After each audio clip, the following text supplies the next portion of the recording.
នៅឆ្ងាយតែបងត្រូវចាប់ឲ្យបានក៏ព្រោះតែអូននឹងឆ្នះទៅបាក់ចិត្តលើកល្យានបងមិនជាលើវាសនាតែហេតុអ្វីដែលពេលបានជួបអូនធ្វើឲ្យបងនេះគិតថាពួកយើងដូចជាគូដែលទេវតាបានចែកគុំឆ្នាំងពេកទៅហើយ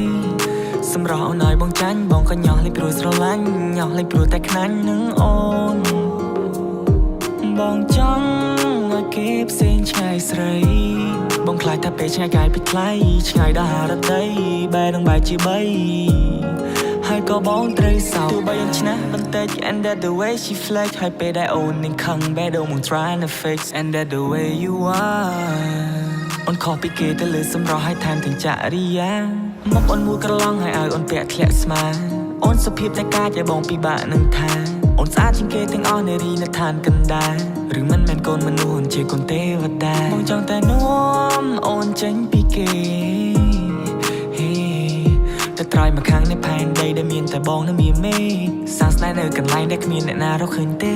ឈ្មោះអញ្ចឹងនៅក្នុងបេះដូងมึงដូចជាពេជ្របងខ្លាចថាលែងមានថ្ងៃរះហើយមានតែថ្ងៃលេចបងខ្លាចថាមានរឿងកើតឡើងធ្វើឲ្យបេះដូងយើងក្រិចបងខ្លាចថាពេលវេលាមើលថែអូនអស់កតាបកិច្ច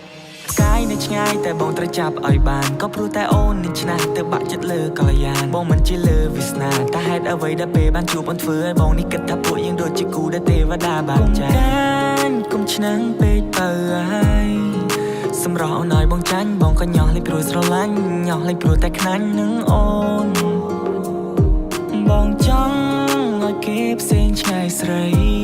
បងខ្លាចថាពេលឆ្ងាយកាយពីថ្លៃឆ្ងាយដល់ហារតីបែរនឹងបែរជាបីហើយក៏បងត្រូវសោកគុំឆ្នាំងពេកទៅហើយសម្រស់អូនឲ្យបងចាញ់បងក៏ញោះលេងព្រោះស្រឡាញ់ញោះលេងព្រោះតែខ្នាញ់នឹងអូនបងចង់ឲ្យគេផ្សេងឆ្ងាយស្រីបងខ្លាចថាពេលឆ្ងាយកាយពីថ្លៃឆ្ងាយដល់ហារតីបែរនឹងបែរជាបី